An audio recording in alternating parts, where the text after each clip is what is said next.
ok ដើម្បី set up TikTok សហរដ្ឋអាមេរិកបានទី1គឺយើងត្រូវមាន ASN ឬក៏ EIN ដើម្បីធ្វើការ set up account អាមេរិកហ្នឹងហើយនឹងអាស័យដ្ឋានសហរដ្ឋអាមេរិកបាទអញ្ចឹងនៅក្នុង clip នេះខ្ញុំនឹងធ្វើការបង្ហាញបងប្អូនទាំងគ្នាពីរបៀប set up TikTok សហរដ្ឋអាមេរិកជាមួយនឹង EIN បាទ EIN គឺខ្ញុំបានបង្កើតឈ្មោះខ្លួនឯងបាទចេញពី ASN អញ្ចឹង ASN ក៏ខ្ញុំមាន EIN ក៏ខ្ញុំមាន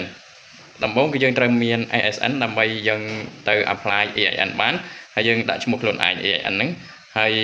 ខ្ញុំមានទទួលបង្កើត EIN ដាក់ឈ្មោះបងប្អូនផ្ទាល់តែម្ដងបាទអញ្ចឹងឲ្យខាត់ពេទ្យយូរយើងចូលទៅមើលតែម្ដងពីរបៀប set up TikTok សហរដ្ឋអាមេរិកអូខេតោះអូខេជំហានដំបូងយើងចូលមក TikTok សហរដ្ឋអាមេរិករបស់យើងមកហើយចូលមក profile របស់យើងនឹងឃើញកន្លែង TikTok Studio បាទអញ្ចឹងយើងចូលមក TikTok Studio យើងនឹងឃើញនៅ monetization កន្លែងនេះបាទអញ្ចឹង monetization ហ្នឹងគឺមានការរកលុយជាច្រើនជាមួយនឹង tool រកលុយបាទអញ្ចឹងរបស់ខ្ញុំនេះគឺមានជាមួយនឹងការ live program បាទ live ការ live ទទួល1បាទអញ្ចឹងខ្ញុំ set up ជាមួយការ live program នេះបាទហើយ creator reward program គឺអត់ទាន់បានទេគឺអត់ទាន់គ្រប់គោលការណ៍ទេចាអញ្ចឹងខ្ញុំធ្វើការចុចកន្លែង live program ហ្នឹងដើម្បីធ្វើការ set up អញ្ចឹងមកដល់កន្លែងនេះគឺមានហើយបាទយើង$0គឺយើងអត់ទាន់បានធ្វើអីទេបាទអញ្ចឹងយើងអត់ទាន់ live video live អីនៅក្នុង TikTok សហរដ្ឋអាមេរិកនេះទេបាទអញ្ចឹងយើងចុចចូលទៅដើម្បី set up ព័ត៌មានកងធនាគារដើម្បីដកលុយបាទកន្លែងនេះគឺកន្លែង get start ហ្នឹងកន្លែងយើងធ្វើការ set up កងធនាគាររបស់យើងហើយនឹងបញ្ជាក់អត្តញ្ញាណប័ណ្ណរបស់យើងបាទអត្តញ្ញាណប័ណ្ណឬក៏ passport កន្លែងហ្នឹងបាទអញ្ចឹងយើងចុចចូលកន្លែង get start ហ្នឹងមកដើម្បីធ្វើការ set up បាទអញ្ចឹងគេបញ្ជាក់អ្នកខាងក្រោមនេះបាទខាងលើនេះគឺយើង set up ចុច payout របស់យើងខាងលើនេះបាទកន្លែងនេះបំពេញតាក់ទី2បំពេញតាក់ហើយទី3គឺយើង verify identity របស់យើងហ្នឹងអត្តញ្ញាណប័ណ្ណឬក៏ passport ហ្នឹងបាទអូខេអញ្ចឹងខ្ញុំចូលកន្លែង payout នេះដើម្បីធ្វើការ set up payout មុនបាទយើងធ្វើតាមដំណាក់កាលនីមួយៗអូខេរងចាំបន្តិចអញ្ចឹងមានតែជាមួយ PayPal ទេបាទអញ្ចឹងយើងភ្ជាប់ជាមួយ PayPal របស់យើង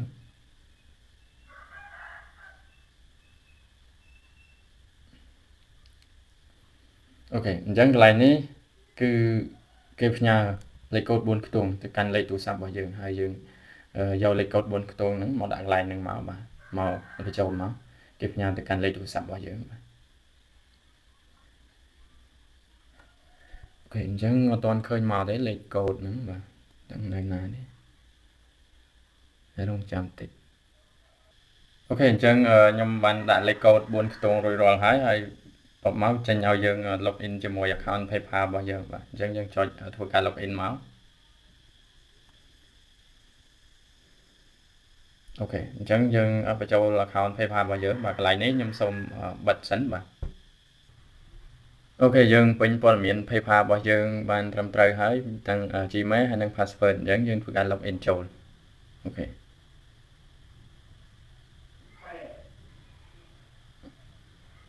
រងចាំតិចអូខេអញ្ចឹងយើងធ្វើការ allow វាមកកន្លែងហ្នឹងមកយើង connect បញ្ចូលមក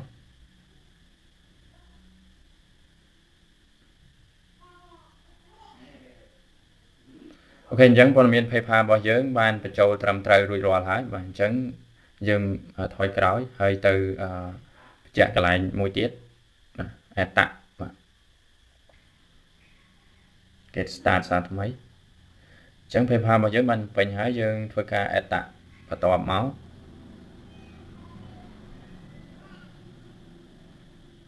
អញ្ចឹងយើងយក alert individual យើង connect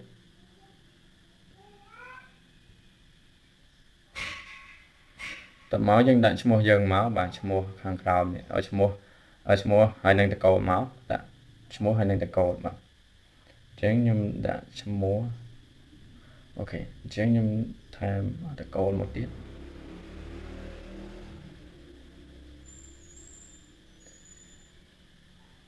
អក្សរធំហើយខុសទៀត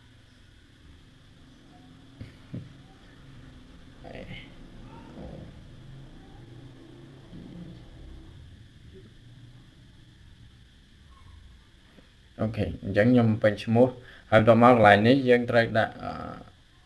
US តាក់ទីន ISN ឬក៏EIN អញ្ចឹងខ្ញុំបញ្ជាក់កន្លែងហ្នឹងប្រសិនបើយើង ISN គឺវាមិនមែនជាឈ្មោះរបស់យើងជាឈ្មោះគេសហរដ្ឋអាមេរិកអញ្ចឹងយើងត្រូវការមាន EIN យើងបង្កើត EIN ហ្នឹងដាក់ឈ្មោះខ្លួនឯងដាក់ឈ្មោះរបស់យើងគឺឈ្មោះដូចជាមួយនឹងតញ្ញាណប័ណ្ណយើងតែម្ដងបាទអូខេហើយខ្ញុំមានបង្កើត EIN បញ្ជាក់ខ្ញុំមានទទួលបង្កើត EIN ហើយទាំង ISN ហើយនិង EIN ហ្នឹងបាទគឺខ្ញុំមានទាំងអស់ដើម្បីយកមក set up បាទអូខេអញ្ចឹងកន្លែងនេះគឺដាក់EIN បាទខ្ញុំមាន EIN អញ្ចឹងខ្ញុំដាក់ EIN បាទអូខេអញ្ចឹងអាស័យដ្ឋានខ្ញុំដាក់រួចរាល់ហើយគឺនៅ United States បាទសហរដ្ឋអាមេរិក California Los Angeles បាទហើយ address 1នេះយើងដាក់តែ address 1មកបាទលេខផ្ទះលេខផ្លូវមកបាទ address 2 optional យើងបាច់ដាក់ទេហើយចុងក្រោយគឺzip code បាទ zip code យើងដាក់នៅសហរដ្ឋអាមេរិកដូចគ្នាបាទគឺ922បាទគឺនៅ Los Angeles អូខេបន្ទាប់មកយើងចុច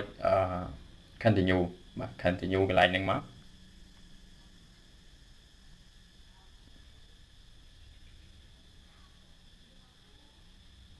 បាទបន្ទាប់មកចេញមកបែបនេះបាទអញ្ចឹងយើងអស់មើលបាទអញ្ចឹងព័ត៌មានរបស់យើងគឺបានពេញហើយជាមួយ W9 បាទតាក់ W9 អញ្ចឹងកន្លែងនេះយើងពេញឈ្មោះរបស់យើងម្ដងទៀតដើម្បីធ្វើការសញ្ញេបាទពេញដូចមុនបាទ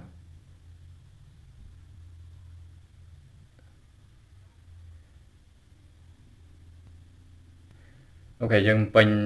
ព័ត៌មានត្រឹមត្រូវហើយយើងចុច continue ម្ដងទៀតបាទ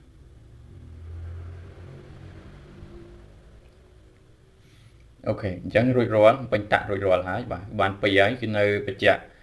identity បាទបញ្ជាក់អត្តសញ្ញាណប័ណ្ណឬក៏ passport បាទ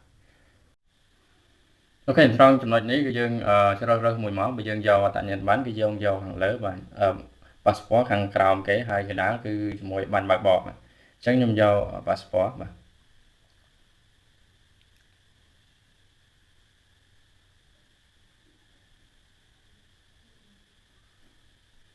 អូខេរងចាំបន្តិចបាទ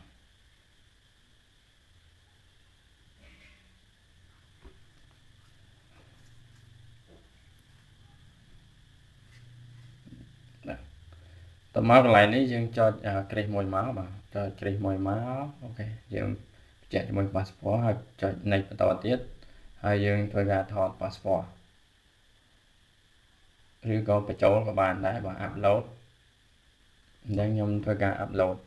passport របស់ខ្ញុំសិនបាទនេះខ្ញុំបញ្ចូល passport រួចរាល់ហើយបាទអញ្ចឹងខ្ញុំចុចconfirm បាទ confirm upload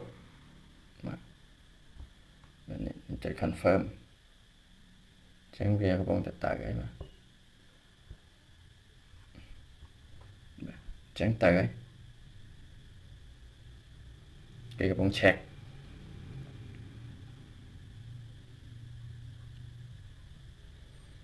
អូខេគេកំពុង review passport របស់យើងបាទប៉ុណ្ណឹងយើងចុច go it នឹងមកបាទអត់អីទេ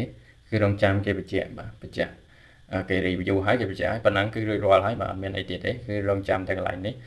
verify ហើយបានសញ្ញាបានគ្រីសពណ៌បៃតងដូចគ្នាមកគឺរួចរាល់ចប់ជាស្ថាពរបាទអូខេអញ្ចឹងការ set up គឺមានតែប៉ុណ្្នឹងទេបាទការ set up ការបំពេញ payout ហើយនឹងបំពេញតាក់ហើយនឹងបញ្ជាក់អត្តសញ្ញាណប័ណ្ណរបស់យើងបាទអូខេអញ្ចឹងជាមួយ TikTok សហរដ្ឋអាមេរិកគឺយើងអាចរកលុយជាមួយការ live ឬក៏ការ post video បាទ post video គឺ digital reward program បាទអញ្ចឹង TikTok នេះគឺអត់គ្រប់ទេបាទអញ្ចឹងខ្ញុំធ្វើការ set up ការ live video ជាមុនសិនបាទអូខេអញ្ចឹងបងប្អូនណាដែលមានបំណងចង់បង្កើត account TikTok អាមេរិកអីអាចទាក់ទងមកខ្ញុំបានហើយបងប្អូនតែគ្រប់គោលការណ៍អត់មាន ISN អត់មាន EIN បំពេញតាក់គឺខ្ញុំមានទទួលបង្កើតបាទអូខេអាចតាក់ទងតាម Telegram ដែលមាននៅក្នុង description ឬក៏នៅក្នុង profile TikTok YouTube ឬក៏ Facebook បាទអូខេអរគុណច្រើនបាយបាយ